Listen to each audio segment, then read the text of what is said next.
Did you know that Nathan Rourke had 30 missed tackles and 19 explosive runs, ranking him 4th and 7th amongst all players in the CFL? I'm Nelson Hakowich. This is CFL IQ. Let's dive into the numbers.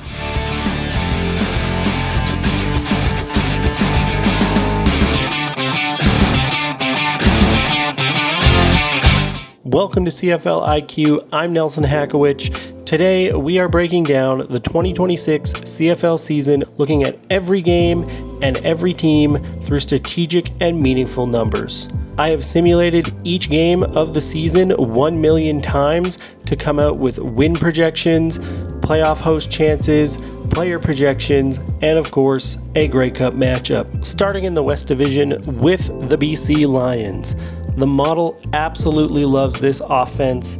Nathan Rourke had a PFF grade of 92.6 last season, which was driven by a stunning 7% big time throw rate and a 10.7 average depth of target. He spreads the ball with high velocity and accuracy, meaning that Justin McInnis scales up as the number 1 overall wideout in the model.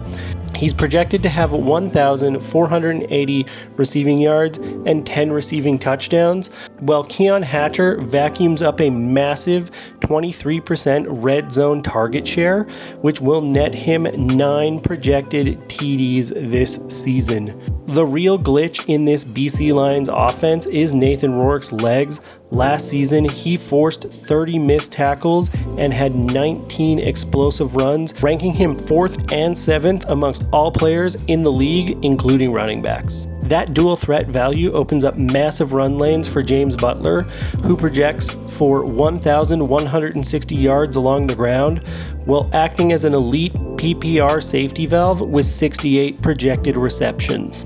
The Lions grabbed defensive tackle Casey Sayles out of Hamilton to anchor a pass rush alongside Matthew Betts, which I have projected for 48 quarterback sacks this season. All of this helps the Lions beat their projected FanDuel win total of 10.5. I have them at 12.2 wins with an 84.1% chance to host a playoff game. Now let's talk about the defending Grey Cup champions, the Saskatchewan Roughriders. My model has them at a 10.6 win total, which is over their FanDuel projection of 9.5. Of course, this hinges on the health of quarterback Trevor Harris and the continuity of AJ Ouellette. Harris, who I have projected for 3,940 yards, is one of the most accurate quarterbacks in the CFL. This season, he'll be relying on Sam Emilus and Kean Schaefer-Baker, who I have projected at 985 yards and 780 yards respectively. Tommy Stevens is a workhorse in the red zone, giving them a high probability execution with 74% touchdown rate inside the 2-yard line. Tommy will be a fantasy vulture this season, projected for 9 touchdowns in 2026. Up front, they've retained the league's most outstanding offensive lineman in Jamarcus Hardrick, who was beaten on only 8% of his run blocking snaps last season. Defensively, Tavon Campbell, who allowed a first down or touchdown on only 23.4% of his targets, is joined by CFL-ready draft pick Malcolm Bell, Roland Milligan Jr., and Marcus Sayles to round out a strong defensive backfield. My model projects that the Riders will have a turnover ratio of plus 14 with 21 interceptions. Winnipeg's 10.1 win projection runs through Brady Oliveira. His projected 278 carries represents the heaviest volume in the CFL, driving a 2,050 team rushing yard projection. Slotback Nick Dembski remains incredibly efficient, coming off a season where he averaged 2.11 yards per route run. The Bombers' O-line will need to keep Zach Collaros standing upright. Winnipeg quarterbacks were sacked 37 times last season, putting them 6th in the CFL. Protection and giving Zach time will be the key for new deep threat Tim White to hit his projection of 1,165 yards. Special teams will also be a key for the Bombers. Can rookie sensation Trey Vavel, who scored a return touchdown in every single phase of special teams last year, while forcing 47 missed tackles on punt returns alone, continue his magic as a dangerous playmaker. Defensively, the Bombers remain a clock-controlling machine that can limit big plays. My model has them projected at a points-per-game floor as low as 18.2. Calgary is an anomaly in the model, but optimism is high for the White Horse. The model projects them at 7.9 wins with a ceiling of 11. Vernon Adams Jr. loves to hunt the deep third of the field, and the model has him projected for 4,210 passing yards, 25 pass TDs, and 14 interceptions. The Stampeders brought in Jaylon Hutchings from Toronto to help complement Jalen Philpott in the ratio, and this should give Reggie Begelton room to dominate underneath when he returns to the lineup. With Begelton out, the model projects Philpott to step in and get 1,015 receiving yards this season, his first 1,000-yard CFL season. Dedrick Mills provides a steady 1,000-yard rushing cushion, but he may trade time with Deontay McMahon, who was brought in from the Argos last season. Defensively, the loss of Jaylon Hutchings will be felt. He had 56 total pressures despite being double or triple teamed on 59.24% of snaps. Calgary plays a high-risk defense where they blitz on 44% of snaps, leaving them open to plays over the top. The Stampeders are projected at 41.2% to make the playoffs and have just a 1.8% probability of playing in their home Grey Cup. The Edmonton Elks round out the West Division, where the front office was hard at work signing targets like Brandon O'Leary-Orange and Austin Mack, while securing protection along the O-line for Cody Fajardo, who was the CFL's most sacked quarterback, being sacked 40 times last season. This protection should give Cody better time in the pocket. My model has him projected for 3,820 passing yards with 19 pass TDs and 12 interceptions. Austin Mack becomes the primary target in Edmonton, where he's projected for 72 receptions and 970 yards with 5 receiving touchdowns. The tandem of Javon Leake and Justin Rankin will combine for over 1,200 yards rushing, with Rankin seeing the bulk of the touches.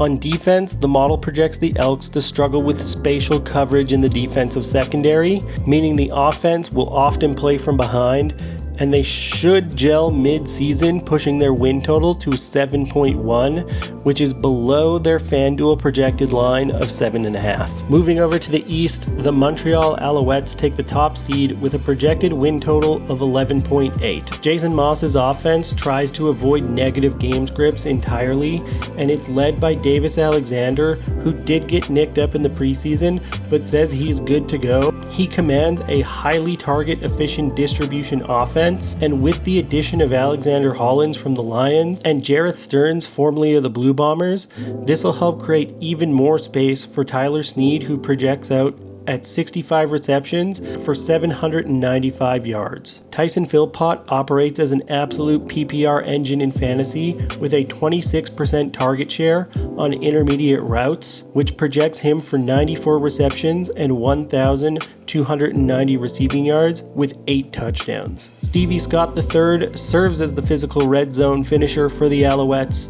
He's projected for 179 carries this season, 840 yards with 7 rushing touchdowns. Noel Thorpe's defense is an absolute coverage masterpiece. Their secondary registers a massive 14% forced incompletion rate, giving Montreal an incredibly high probability of returning to the Grey Cup this November. Toronto sits right on Montreal's heels with 10.1 projected wins. Toronto sits right on Montreal's heels at 10.1 projected wins, and after Jake Hirschlow's breakout last season, he projects high with 1,068 yards and 12 TDs. Look for him to be a red zone favorite of Chad Kelly, who returns this season.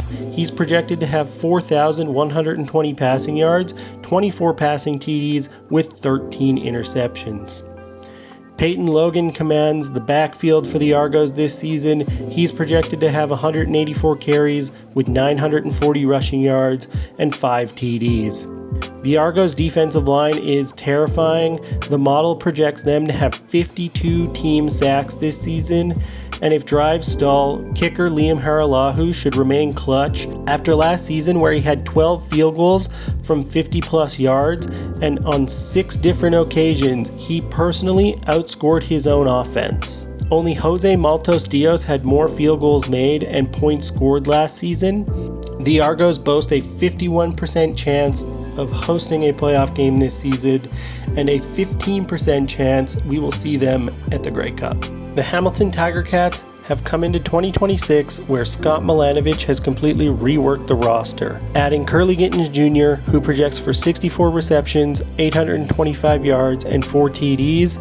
You add in Kenny Lawler, who's projected for 78 receptions and 1,140 yards with 7 TDs, and Shamar Bridges, who's projected for 75 receptions and 1,010 yards with 6 TDs. That gives Bo Levi Mitchell massive downfield targets, pushing Hamilton's passing output to a projected 4,550 yards with 28 passing TDs and 16 interceptions. Out of the backfield, Johnny Augustine should get the majority of the touches in what is expected to be a low-run offense. He projects for just 640 rushing yards as the feature back. Hamilton's secondary is strong, and the addition of Wynton McManus to that defense can help. But if he continues to face injury problems, it can lead to elevated red zone conversions from opponents, meaning that Hamilton will find themselves in scoring shootouts all season long. The model has Hamilton projected for 7.4 wins and a 36.5% chance of hosting a playoff game. Finally, let's talk about probably the most interesting team on this list, the Ottawa REDBLACKS, where we just had an absolute plot twist with Ryan Dinwiddie selecting Jake Maier as his starting quarterback in Week 1 over Drew Brown. Maier has a high precision accuracy, and that leads to a high dose of PPR volume injected directly into this offense. His main target will be Justin Hardy, who's projected to have 102 receptions, and Eugene Lewis will be an extreme boundary threat with 980 yards of his own.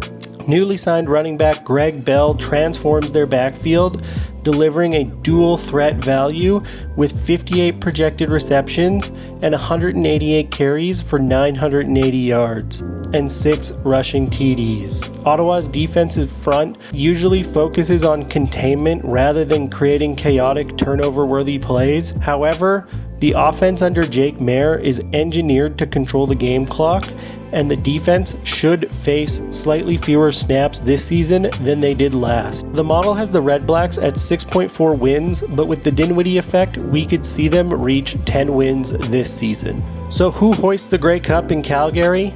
Montreal offers incredible efficiency, and Saskatchewan's defense is extremely sticky with their takeaway machine, but the model has the BC Lions to win the 113th Grey Cup, giving them a league-high 29.5 win probability. It all runs through Nathan Rourke and his capability to generate unscripted yards. Remember that he ranked in the top 10 amongst all players in explosive runs last season. This gives the Lions a championship floor that no other team can match in the CFL. The numbers don't lie, folks. The West Division is an absolute three-headed monster, and Jake Maier's insertion into the Ryan Dinwiddie system can rewire the outcome of the East for the Ottawa REDBLACKS. I'm Nelson Hakowich, this is CFL IQ, and I will see you early next week for our Week 1 preview show. Thanks for watching.